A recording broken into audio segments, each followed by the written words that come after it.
জীবন সাহা কতজন গেছে আমরা ভুলেই গেছি না।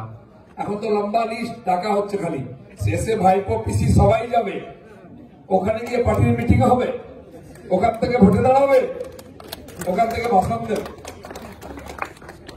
এই একে চমকানো তাকে চমকানো, প্রধানমন্ত্রী হোম মিনিস্টারকে গালাগালি দেওয়া সব বন্ধ হবে। শেষ বয়সে ওই জেলের মধ্যে গিয়ে গীতা পাঠ করতে হবে, ভুলভাল গীতা পড়তে হবে, হরিনাম। আর আমি বাড়িয়ে বলছি না লালু প্রসাদ কোথায় আছে, 1000 কোটি টাকা ছেড়েছিল, ইনি তো কত হাজার কোটি টাকা ছেড়েছেন, তার ছেলে মেয়ে মানে ভাই ভাইপো ভাইবু সবাই ছেড়েছে। তো এদের তো পাপের সীমা নেই, ঘোড়া ভরে গেছে, কোন জেলে যাবে ভগবান জানে, সঙ্গে সবাই যাবে, নাহলে মন খারাপ হবে। তো সেই জন্য তার ব্যবস্থা হচ্ছে, আপনি নিশ্চিন্ত থাকুন। প্রধানমন্ত্রী বলে গেছেন 4 জুন রেজাল্ট হবে, মোদী শপথ নেবেন, সরকার হবে, তারপরে কোমরে দড়ি পড়বে, লাইন দিয়ে সব চলে যাবে, ফাঁকা হয়ে যাবে সরকার, মন্ত্রী এমএলএ এমপি কেউ থাকবে না, সব ভেতরে যাবে।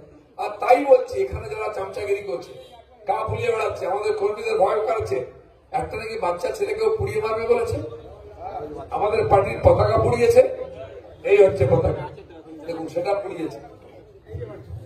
আমি বর্ধমানে চা চক্র করতে বেরিয়ে হাঁটছি, দেখি আমাদের সমস্ত পতাকা নিয়ে টেনে ফেলা, একটা বাচ্চা ছেলে দেখে নিন, তার বাবা মা, কেন তারা বিজেপির সঙ্গে আছে, তাকে মেরে ফেলতে হবে, উড়িয়ে ফেলতে হবে, এরা করে।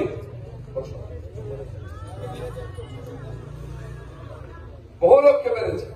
আর কি হয় দেখুন, মুসলমান ভাইরা এদের ভোট দিয়ে জিতিয়েছেন, তাদের কি অবস্থা, বাথরুমের ঘটনা জানেন আমাদের পাশে, 10 জন মহিলা এবং বাচ্চাকে জ্যান্ত দরজা বন্ধ করে কেরোসিন ঢেলে জ্বালানো হয়েছিল, মুসলমানদেরকে ছাড়া হয়েছিল।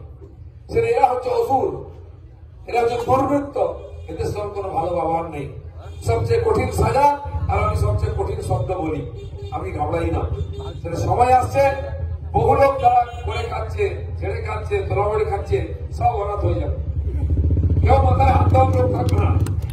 যেদিন খবরে দড়ি করে পড়বে, কেউ ফুল তুলবে না। পার্থ চ্যাটার্জি ফোন করেছিলেন মুখ্যমন্ত্রীকে, তিনি ফোন করে